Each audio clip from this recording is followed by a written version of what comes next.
The clock is already running. Right now, at this exact moment, one of the most critical pieces of infrastructure in the entire United States is counting down to a catastrophic failure, and almost nobody is talking about it. Glen Canyon Dam has 90 days. 90 days until the largest reservoir in the American West crosses a threshold that engineers speak about in hushed, careful voices. They call it dead pool. Not a metaphor, not a warning label, a hard technical reality, the point at which the water level drops so low that the dam stops generating power. Completely, permanently, not weakened, not reduced, stopped. And when that happens, when that single, silent, irreversible moment arrives, 5.8 million people across 6 American states will lose their primary source of electricity. Not over days, not over hours, in a single afternoon. Phoenix goes dark. Las Vegas goes dark. Salt Lake City, Denver, Albuquerque, dark. Parts of Los Angeles, dark. Every light, every air conditioner in 115-degree heat, every hospital ventilator, every traffic signal, every refrigerator keeping insulin cold, gone. At the same moment. And the detail that should stop you cold, the Bureau of Reclamation has known this was coming for 15 years. They watched, they measured, they filed reports, and the lake just kept dropping. This is crisis radar.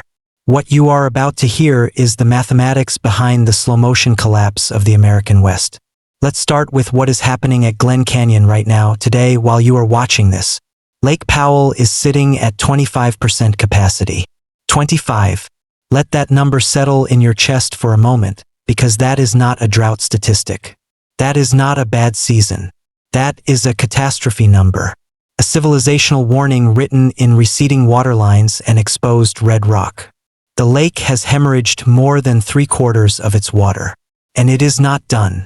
By the end of the summer, projections directly from the Bureau of Reclamation show the lake will drop another 7 feet below minimum power pool. 7 feet. The difference between this dam functioning and this dam becoming nothing more than a 710-foot-tall concrete monument to a country that gambled everything on a river and lost. Glen Canyon doesn't just sit there. It works. On a normal operating day, it generates roughly 5,000 megawatts of hydroelectric power, enough electricity to power millions of homes across Arizona, Nevada, Utah, New Mexico, Colorado, and parts of California. It is the second largest dam in the United States. It is a cornerstone of the entire Western power grid. And when Lake Powell hits dead pool, the power output does not gradually decrease. It does not taper off across weeks, giving engineers time to scramble and states time to adapt. Collapses to zero, instantly. The kind of blackout that would make the 2021 Texas grid failure, the one that killed hundreds of people in freezing homes, look like a rehearsal drill. But here is what makes this worse. Glen Canyon is not even the worst part of what is happening right now. Upstream, the Bureau of Reclamation is already executing emergency water releases from Flaming Gorge Reservoir, another massive reservoir, hundreds of miles away, just to keep Glen Canyon's cooling systems barely functional. Read that again. They are draining one reservoir to keep another reservoir alive. They are robbing Peter to pay Paul in a desperate hydraulic shell game, because Paul is dying, and Peter doesn't have much left either. And downstream, Hoover Dam, the dam from the postcards, the dam every American schoolchild has seen in a textbook, the dam that symbolized human mastery over nature, is staring down a 40% cut in water availability. Not a trim, not an adjustment, a gutting. The American West's most iconic infrastructure is being slowly strangled, and most people are still watering their lawns. Now zoom out. Because Lake Powell is just the most visible wound on a body that is bleeding everywhere. Right now, 62.78% of the western United States is locked in severe to exceptional drought. Arizona, New Mexico, Utah, Colorado, Nevada. These are not states experiencing an inconvenient dry spell. These are states that are physically, measurably, irreversibly running out of water.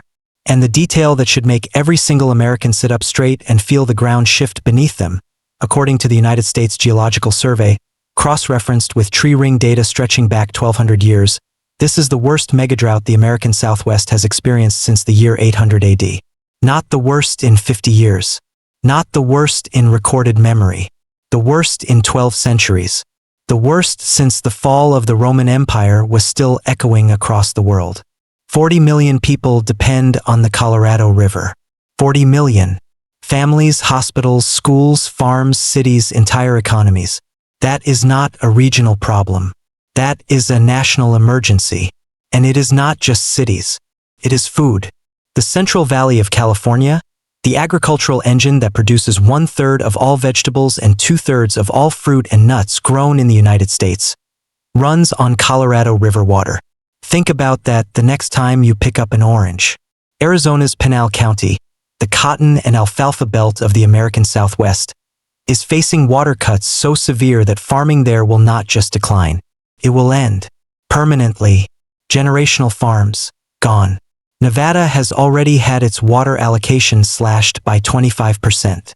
And here is the ugly secret that nobody in Washington wants to say out loud in front of cameras. None of it is enough.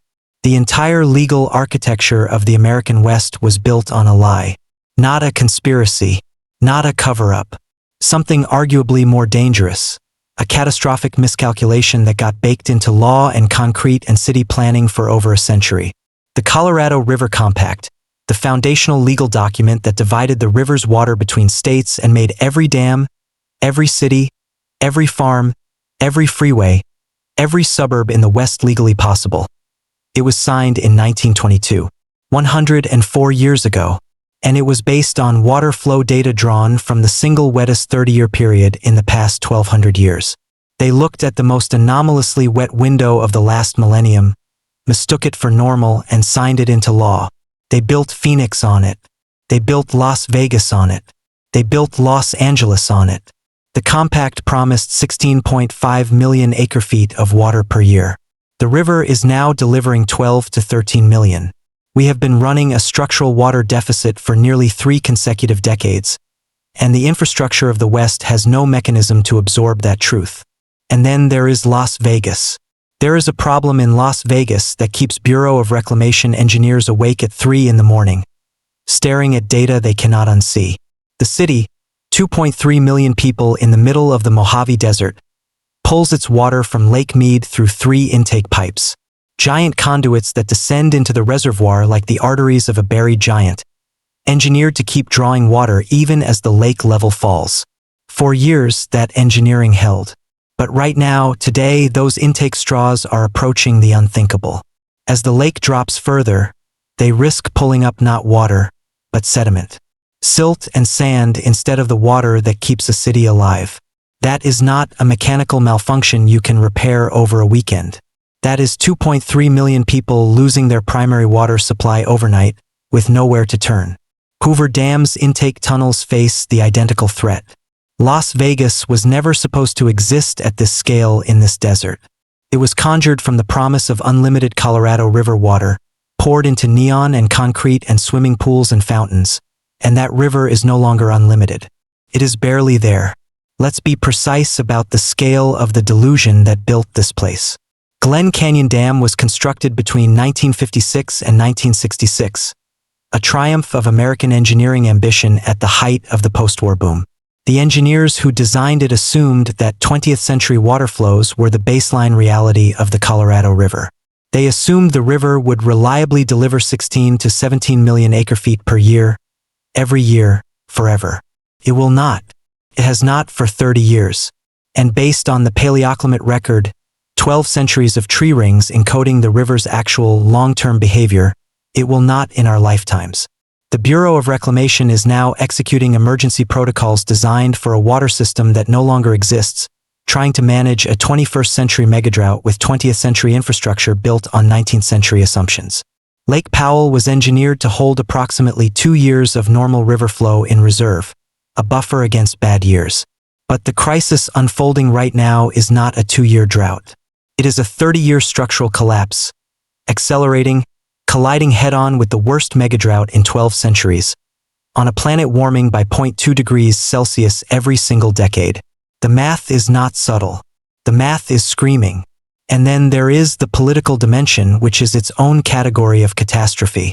The Colorado River is divided administratively into 2 basins. The upper basin, Colorado, Wyoming, Utah, New Mexico. The lower basin, California, Nevada, Arizona. Under the compact, if the upper basin doesn't use its full allocation, that water flows downstream to benefit the lower basin states. For 50 years, the lower basin quietly built its cities and farms and economies on the assumption that upper basin overflow would keep coming. It was a bet placed in silence, never negotiated, never acknowledged. And now it is collapsing. The upper basin states are no longer sending overflow downstream because there is no overflow. Colorado is managing its own existential water crisis. Utah is mired in legal battles. Mexico holds a treaty allocation of its own. The Bureau of Reclamation is now mediating a 7-state, 2-country hydraulic chess match where every move affects 40 million lives, and where the clock runs regardless of whether anyone agrees on a move. Arizona is facing another 21% cut by 2027. Nevada has already absorbed its 25% reduction. California is confronting restrictions unprecedented in its history. And none of it, not one single policy response, not one conservation agreement, not one emergency release from a secondary reservoir, is mathematically sufficient to close the gap between what these states legally expect from the river and what the river is physically capable of giving. In 90 days, if current trajectories hold, Glen Canyon Dam approaches dead pool. That is not hyperbole from a doomsday channel. That is hydrology. That is arithmetic. That is the Bureau of Reclamation's own internal timeline, documented, published, and quietly escalating. 40 million people, 62.78% of the West in drought. A 27-year megadrought with no credible end in sight. And a 710-foot wall of concrete, built to tame a river that is no longer there, standing above communities that have no backup plan. Glen Canyon Dam was supposed to be the answer to scarcity. It was supposed to be the triumph, the moment American ingenuity bent nature to its will and made the desert bloom forever. Instead, it has become something else entirely. It has become the most visible symbol of a reckoning that has been building for a century. The frontline casualty of a crisis that is not pausing for negotiations or emergency sessions or election cycles. The map of the American West is being rewritten right now, in real time, in receding waterlines and shuttered farms and engineering reports that nobody in power wants to read at a press conference. 90 days, and the lake is still dropping. This is Crisis Radar. Subscribe now, because what happens when the water runs out isn't the end of the story. It's only the beginning of what comes next.